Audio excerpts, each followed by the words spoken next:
My books almost never go viral on TikTok, yet TikTok made me a six-figure author. Not only has it made me a six-figure author, but I have helped over 2,000 authors go full-time because of TikTok without depending on viral content. So I'm sure as an author, what you see a lot of in Facebook groups or on social media is conversations about authors going viral. Or even if you're on TikTok, you're probably seeing videos of authors going viral and you're like, well, that's what needs to happen to me. I need to make the next viral video. But what they don't tell you is that going viral is unreliable. It's not something you can depend your business on, and it's very temporary. Even if your viral content does help your books do well, it's not going to keep your books making money in the long term. Sure, you can absolutely ride that viral wave for as long as possible, but it doesn't mean you're going to keep making money in a month or a year from now. If your goal as an author is to make this your full-time career, then you need to have another option. In fact, let me tell you a story about a time when I went viral. In fact, this was one of my most viral TikToks about my books ever in my life. I had never gotten this many views. This book, Her Cries in Vain, which is a monster werewolf romance book, had a video go super duper viral with a hook that I knew was going to do well. And that's because the hook was a super relatable scene with heavy emotions where my main character, Nell, had relations with her boyfriend Owen the night before and said she loved him 50 times. This is her hot werewolf boyfriend, by the way. And he did not say it back. So the scene is talking about their feelings about that. And at the end, she basically is like, so why didn't you say it back? And then it cuts off there. That's where the TikTok hook cuts off. And that scene was absolutely primed to make a ton of sales, to go super viral. But instead, I made $20 from a video that got 200,000 views. I then spent the next 2 days crying about it before figuring out what to do about it in the future. That also taught me a super important lesson, and it's that going viral is not what's important if you're wanting to do TikTok or if you're wanting to be an author at all. Being an author is not about getting super lucky one time and having your big break. Those are the stories you hear about with E.L. James and Stephanie Meyer and people like that, where they get their big break and they make a ton of money and they're super well known because of that, but that is not the only way to run a successful author career. If you watched my interview with Lee Savino at the beginning of April, you would realize that there are seven-figure authors that you might not have ever heard of because they write in a super niche genre, but they are being consistent about it. And consistency is the most important thing as an author. If you want to learn the exact strategy that I use and you want to learn really quickly without all of the trial and error, make sure to check out the link in the description below. So as a six-figure author, let's talk about the strategy that I actually use to sell the hell out of my books and that I teach people like Lee Savino to use for TikTok for their books. And just for clarification, TikTok and me are not the reason Lee Savino is a seven-figure author, but she does use my advice for her TikTok strategy, but that's not what made her a seven-figure author. I just want to put that way out there. Even though I do have clients making a seven-figure income, she's the example that I used in the interview.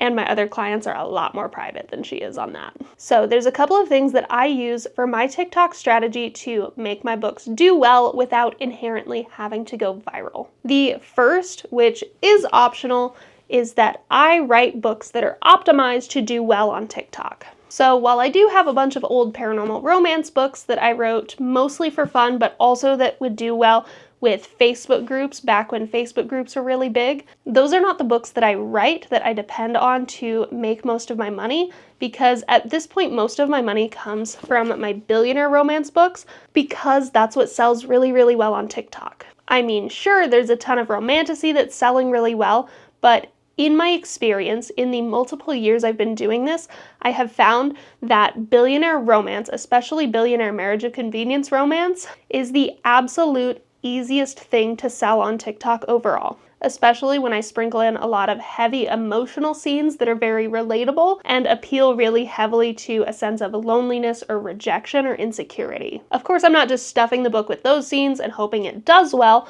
I'm writing a book that I think is good and that happens to have those scenes because it makes it a lot easier to market. If you write a book with the intention of selling it and with the intention of treating it like a business, you are more likely to make money from it. But if you already have a book out and it's a really niche book that you think has a very specific niche audience, you can still sell that using TikTok. If you're not pulling scenes that are going to relate really heavily in an emotional way, I recommend making what I call aesthetic content, specifically if you don't want to show your face. And aesthetic content is basically where your book is on a really nice background and you have text going up that is about the book that still hits on those emotional scenes or the tropes that make it worth it or the reasons people should buy. So if you're writing romance books, then those tropes and those universal fantasies are really, really important to talk about, and those are very helpful. Or if you're writing dark romance or paranormal or monster romance, you can talk about why it's weird.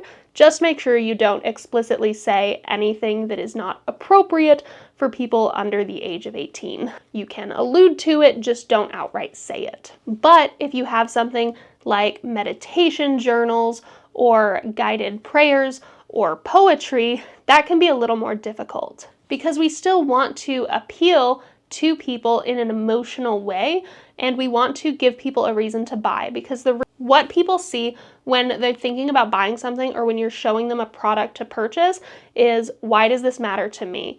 And with character-driven books, that can be super easy to figure out because you can put these emotionally driven scenes that people can relate to, even if it's set on the backdrop of a dragon war or an underground space rebellion. For example, if I were writing a initial first 3-second hook for Star Wars, I might say something along the lines of, when you finally kiss the girl of your dreams and find out she's your twin sister. That's a really, really fun way to shock people and kind of get them related in that, oh my gosh, you're finally with the girl of your dreams, and then shock them with, but she's your sister, that sucks. And I know that's a huge spoiler in Star Wars, but at this point it's been out long enough that I'm not too worried about spoiling people. And it can get them to watch because they're saying, okay, but what leads them to that point and why don't they know that they're siblings? If I wanted people to get into Lord of the Rings, specifically The Two Towers, objectively the best horse girl movie ever, do not get me on a tangent about that,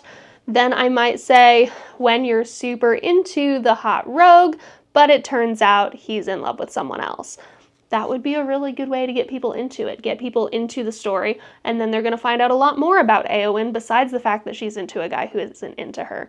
You're going to find out that she is pretty much the only heir to this kingdom. You're going to find out that she longs to belong, that she longs to be seen as important, that she longs to fight for her people, and you're going to get a lot more out of the story, even though you have that emotional hook initially. Of course, that's not all that Lord of the Rings The Two Towers is about, and it's not even like a main plot line that Éowyn is super into Aragorn, but it's something that you can use to get people intrigued, people who might not otherwise get into the story, to get them into it. But if I'm trying to sell my nonfiction book on how to write a book quickly, I might use an introduction such as, I wrote a book in 30 days, here's how. Or I could do something like, it took me 5 years to write my first book and I wrote my second one in 3 days. And that is because this is appealing to people's sense of needing something to get done fast. That's why fast weight loss sells so well, because people want to do it super fast and super easy.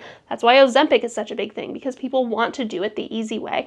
So if you have a solution for something, find a way to talk about doing it fast, especially for your book. If you're doing a guided journal, tell people, this is a way to speed up your recovery of this mental illness or to help you get through this relationship barrier faster. People need to know why it matters for them. If you're writing children's picture books, you can say something along the lines of, my kid was having trouble regulating his anger until we read this book, and now he makes me read it every day and repeats what the characters say.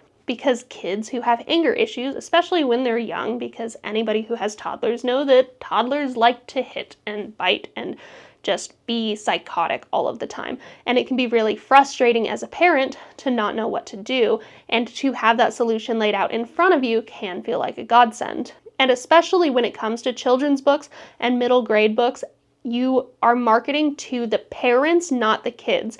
Young children are not supposed to be on TikTok anyway, so you want to market this stuff toward their parents, because their parents are also the ones with money. Their parents are the ones who are going to buy these things. If you are writing a thriller where a cop is being framed and he has to solve this whole thing and there's lots of violence and, political drama, then you might open it with when you're being blamed for something you didn't do, or when you're being blamed for kidnapping the President of the United States, or whatever, something along those lines.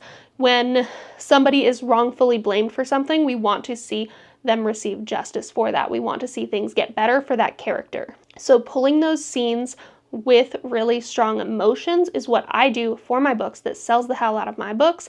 And then I post either small snippets on like 10 to 20-second videos, or I use the slideshow method that I talk about a lot more in my courses, which are on sale right now in a bundle.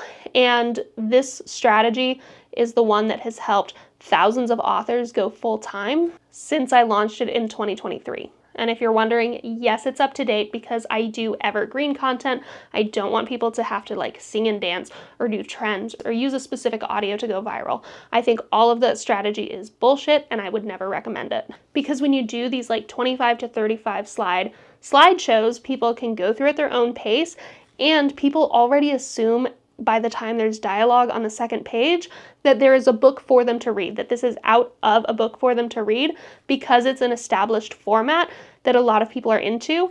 And when you post that type of content, TikTok already knows who to show the books to, because you're using the proper description, the proper hashtags to segment it to the correct audience. Because of how TikTok's algorithm works, they know who to show it to give your piece the best chance. You just have to make sure you pull the right scenes. Because remember, just because you go viral doesn't mean you're going to make money, and just because you don't go viral doesn't mean you are not going to make money.